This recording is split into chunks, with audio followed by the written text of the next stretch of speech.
I'm so excited because we're going to be making the lane pants today. The lane pants are the first sewing pattern that I've ever produced for other people. I've sewn a lot for myself over the years, but these pants in particular, I am so obsessed with them, and I've gotten so many requests for people to make their own that I made a pattern for it so everybody can make their own pants.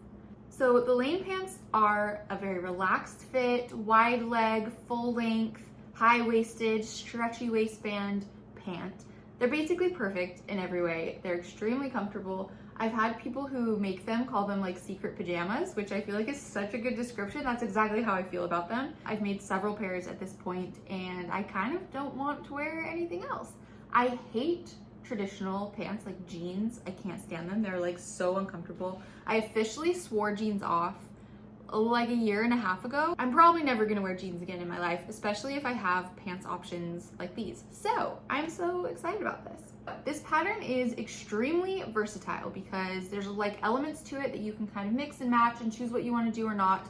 Today we're doing the full send. We're doing everything so that we can walk through it together if you have any questions. Things like the cargo pockets, you don't have to do cargo pockets if you don't want to. The drawstring on the pants, you don't have to do a drawstring. But we're gonna do everything today. And kind of along the way as you go, you'll see little tweaks here and there that you can make to the pants to make them however you want. With this pattern, you could make pajama pants, you could make like structured cargo pants, you could make just like loose fitting linen trousers, kind of whatever you wanna do. We're making a size 8 today, which is my size.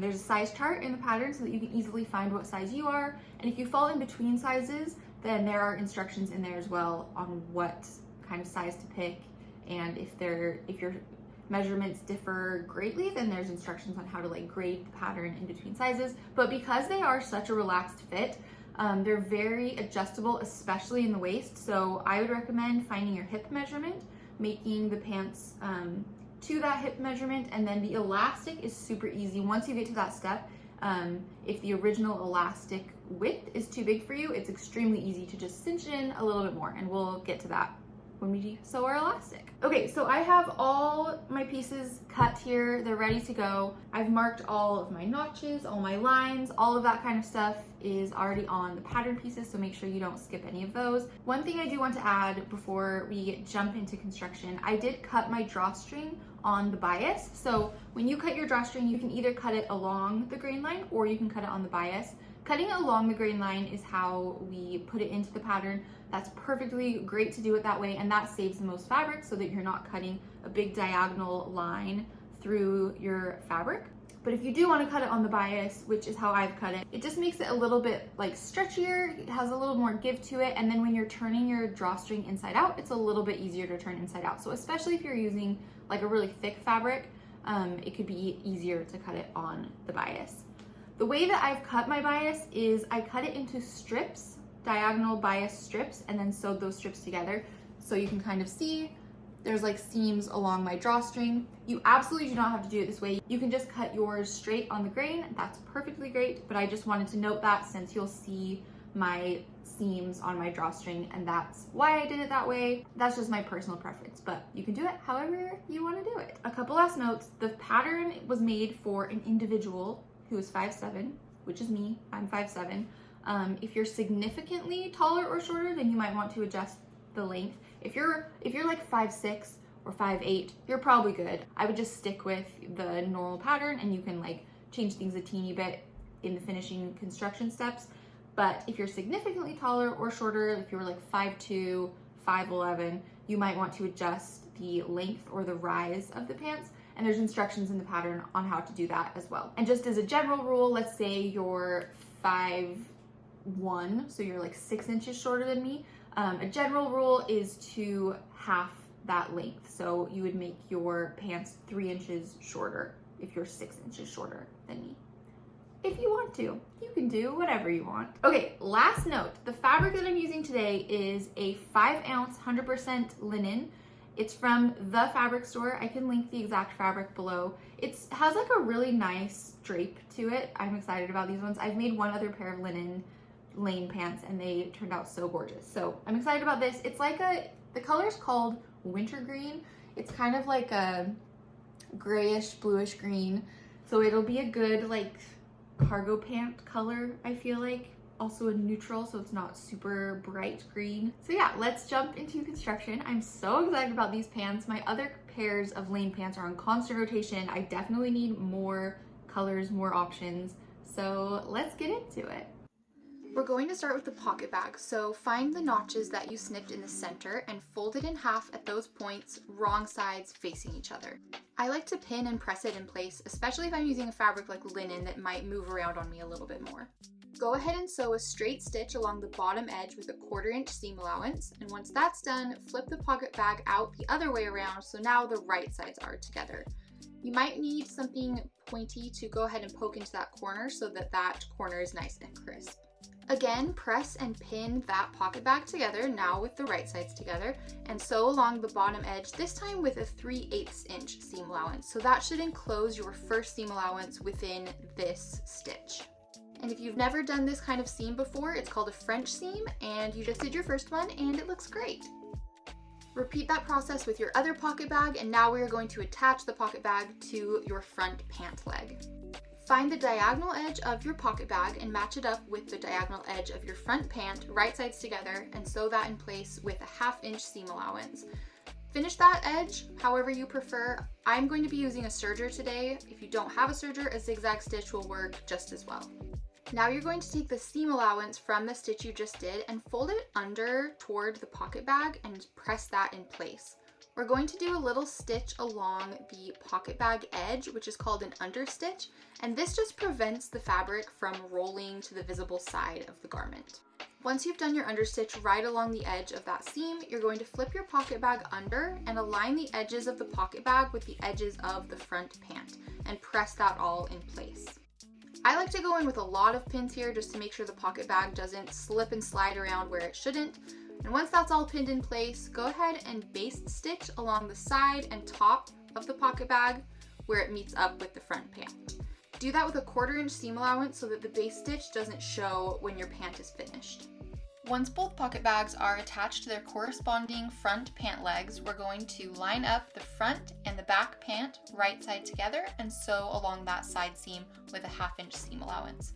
Again, finish your raw edges however you find best. I finished mine with a serger. Press that finished seam allowance toward the back pant leg. And now you should have 2 finished halves of your pants. We're moving along. Now we're jumping into the funnest part, the cargo pockets. So on each cargo pocket, you should have marked 2 sets of 3 notches. The easiest way, in my opinion, is to make a mark between the second notches where those will line up and the third notches, because those are the 2 lines that you're going to be folding on.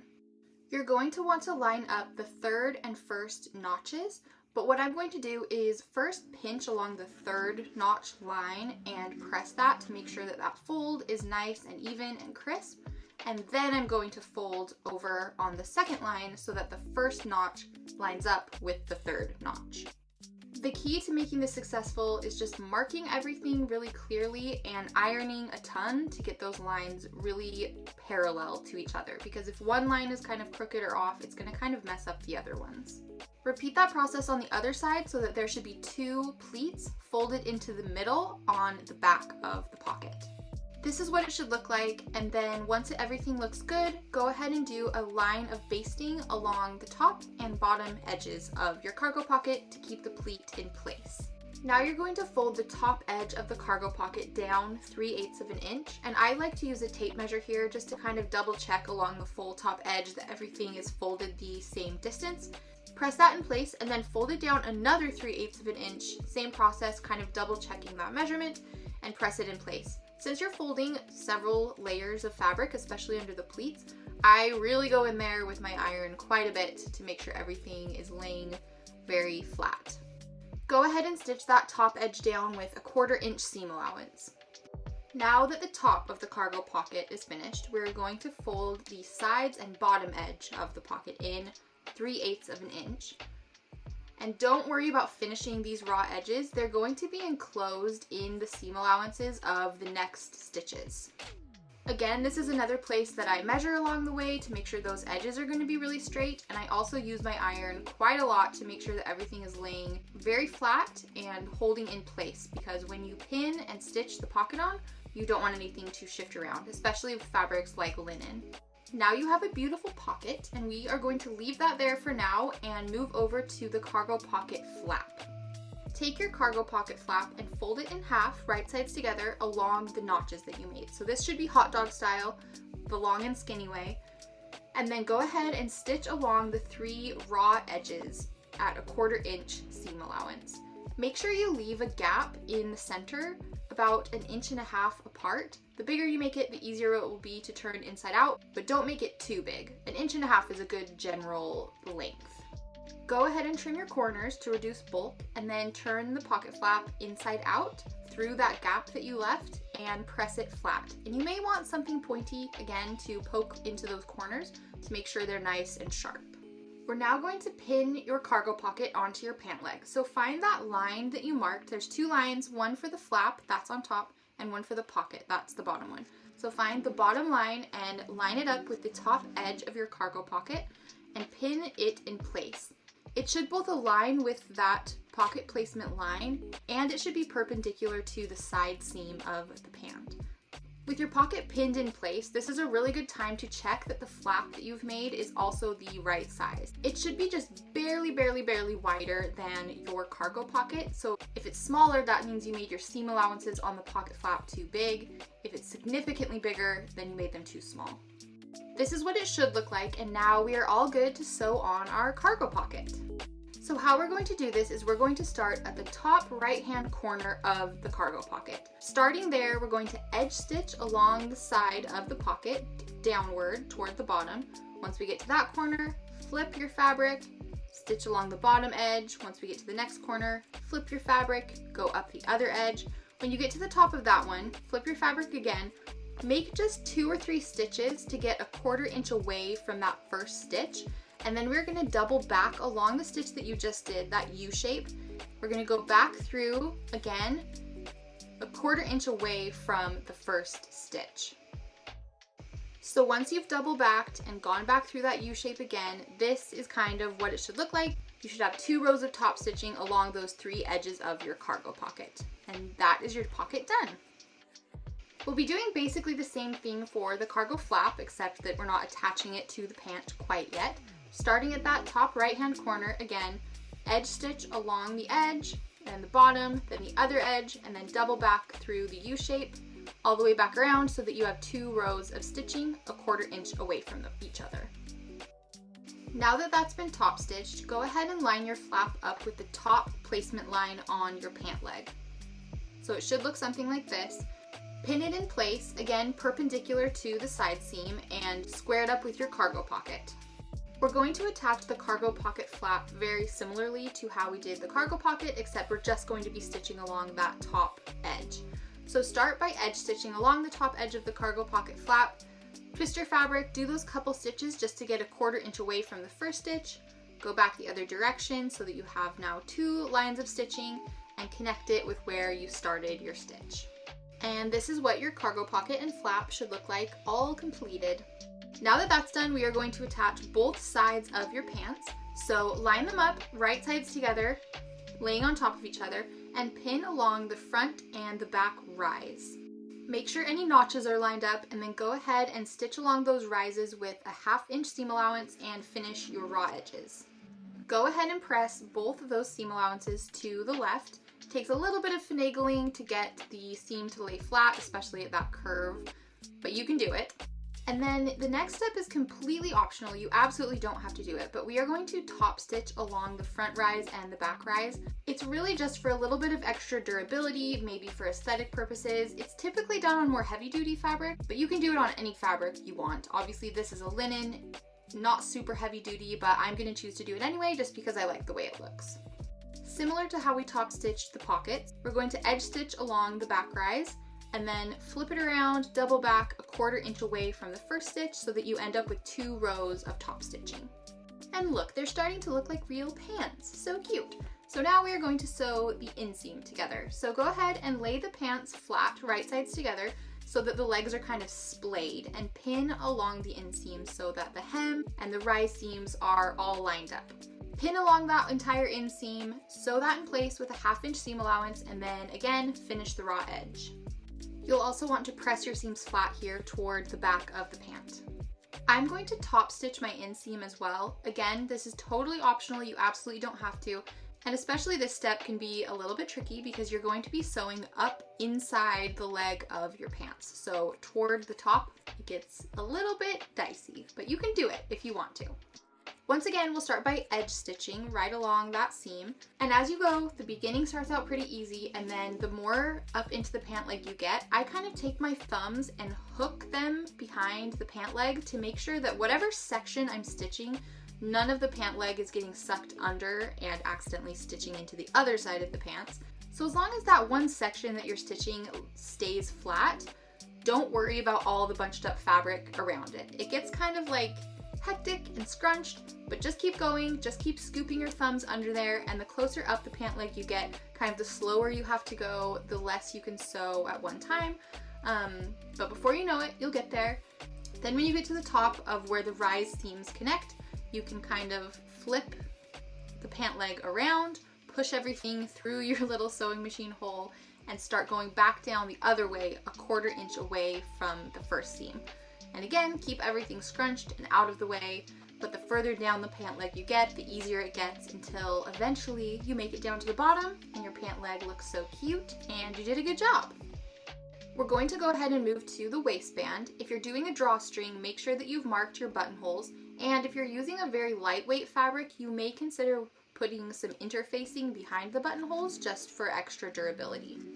Follow your sewing machine's instruction for sewing the buttonholes. For me, I have a buttonhole foot, so I'm going to make sure that the length matches up to the buttonholes that I've marked on my waistband, which should be about 1/2 inch. Once those are sewn on, go in with the seam ripper and open up the buttonholes. Give your waistband a little press once those are done, and then fold it in half, right sides together, matching up the ends, and sew the ends together with a 1/2 inch seam allowance, which will create one big loop of fabric, and then press the seam open flat. Fold your waistband in half, wrong side together, and I like to loop mine around my ironing board and kind of iron it that way. I find that a lot easier than trying to kind of iron it on top of itself. Once that's all pressed in place very well, you're going to take the raw edge of your waistband and line it up with the top raw edge of your pants, right sides together. If you have buttonholes, make sure the buttonholes are facing the pants. And the best way to make sure everything is lining up appropriately is to match up the back seam of your pants to the back seam of the waistband, and then the notches that you cut in the front of the waistband to your front seam. And then having those two anchor points, you should be able to line up the sides of the pants with the side of the waistband. You might have to adjust the pins a little bit here and there to get everything even, but it should line up pretty well. You're going to sew your waistband to the top of your pants with a 1/2 inch seam allowance, but make sure that you leave a 2 inch gap before you close up your loop. I like to do my gap just off center. I find that doing it on the center seams, there's already a lot of bulk going on with those seams, so I like to do it just off center, just so there isn't quite so much going on. So I'm going to leave my 2 inch gap just off center, sew all the way around, stop before I get back to where I started, but do not finish your raw edge yet. This hole is where we're going to insert our elastic. So attach a large safety pin to the end of your elastic, stick it inside of your waistband from that gap you left, and kind of feed it through the waistband. You're going to kind of have to like pinch and pull until it goes all the way around, and make sure that you don't let the end of your elastic slip inside the waistband by accident. Once the end of the elastic is kind of approaching and getting sucked in, I like to kind of grab it and pin it in place so that I don't have to worry too much about pulling the safety pin through at that point. So once both ends are completely out of the waistband, you're going to pin those together, overlapping them by about 1/2 inch, and zigzag stitch them together. I also usually increase my zigzag width and length from what the standard setting is, just because I like to have it be nice and big. Once it's secure, stretch that elastic back into the waistband so that it's fully enclosed. And I know I go straight into sewing my gap up right now, but this is a really good time to try your pants on just to make sure that the elastic fits you and that you don't need to take it in anymore or put a bigger elastic in if you accidentally sewed it too tight. Because I've sewn many of these pants, I know the elastic's going to fit me, and so I go ahead and close up my gap with the 1/2 inch seam allowance and then finish that entire raw edge with my serger. To help that waistband lay really flat, I'm going to press the seam down toward the pants, And not only does that help that seam allowance stay in place, but I also just find it helps the bulkiness of the waistband and the scrunches of the waistband just lay very flat so that you don't have extra bulk around your waist. Another optional thing you can choose to do is to top stitch your waistband. It's partially for aesthetic reasons, but mostly it's for functionality. It will help your elastic not roll within the waistband. If you choose not to do it, that's totally fine, but your elastic may twist inside. To top stitch the waistband, the first thing that I do is make sure that the elastic is evenly proportioned around the entire waistband. And then I go in with some pins at the front, back, and sides so that as I'm stretching and pulling, those 4 quadrants stay with the right amount of elastic. My first row of top stitching will be with a 1/4 inch seam allowance. And as I'm stitching, I'm kind of stretching the fabric so that the fabric and the elastic is all laying flat. And then once I get to the end of that section, I kind of let it go, re-stretch, let it go, re-stretch until I get all the way around my pants. The second row of top stitching is at 1 3/8 of an inch seam allowance. And those 2 rows of top stitching should create kind of an equidistant channel for the drawstring to be fed through. If you're not doing a drawstring, you could also do a 3rd row of top stitching in the center. We are so close to being done. Next, find your drawstring and fold it in half with the right sides together and sew along the long edge with a 1/4 inch seam allowance. I don't press mine first just because it's very small and easy to fold in half, but you absolutely could if you wanted to. I also find it easier to turn inside out if I have not pressed it first. Once that's all sewn up, pin a small safety pin to one end of the drawstring, and I find that it's best to pin it within the seam allowance. That makes it a little bit sturdier and less likely to pull out of your fabric. Turn the safety pin down into the channel that you created within your drawstring and kind of pinch and pull through the drawstring, guiding the safety pin down through to the other end. Once your safety pin comes out the other end of the drawstring, pull everything out so that it's right sides out and then press it flat. So you should end up with this long skinny rope. And I should mention, if you don't want to make your own drawstring, you could also buy one that's pre-made. It just won't match your fabric exactly. Okay, now we're going to put your drawstring through your waistband. So attach another small safety pin to one end of the drawstring and feed it in through one of the buttonholes that you've created. And again, kind of pinch and pull till your drawstring is guided all the way through your waistband and out the other buttonhole. Because there are so many layers of fabric and elastic and drawstring, it might be a bit slower going to feed your drawstring all the way through, but just stick with it and you'll make it there eventually. To finish the ends of the drawstring, I just snip off any frayed edges or things that were snagged from the safety pins, and then I just tie it off in a knot. Holy smokes, we are so close to being finished. All that there's left to do is hem your pants. So what we're gonna do is we're gonna first fold it up a 1/2 inch and then fold it up again 3 inches. Again, I like to use a tape measure for this step just to make sure that the fold is staying the same distance all the way around the pant leg. The 1/2 inch is pretty easy. I feel like I can mostly eyeball that one, but especially for the 3 inches, it really helps to kind of be measuring along the way to make sure that everything is staying equidistant. Once everything's pressed really well in place, this is a really good time to try on your pants and make sure that the hem is at a good length for you. Because the hem is so deep, it makes it really versatile so that if you do need to add extra length, there's a lot of fabric that you could do that with, and if you need to take anything away, you could definitely do that as well. Once everything's looking good, you can go ahead and edge stitch the entire hem in place. And that is it. Your pants are finished and they're so cute and comfy. These are literally my dream pants. They're so comfortable. They are flattering. I'm obsessed with them. I think the length is really good. Again, I'm 5'7". They hit just barely off the floor, maybe slightly touching the floor. You could do them cropped if you want to. I kind of like the longer length, but if you need them a lot shorter or longer, there are instructions in the pattern to do that. A little bit of a closer look too. I really love this fabric as well, both the color of it and also the drape of it and weight. It's just the perfect pant fabric. So I'm very pleased. Hopefully you guys were able to follow along and make your own pants, and I'll be making more tutorials. So let me know what you guys want to see and we'll learn to sew together.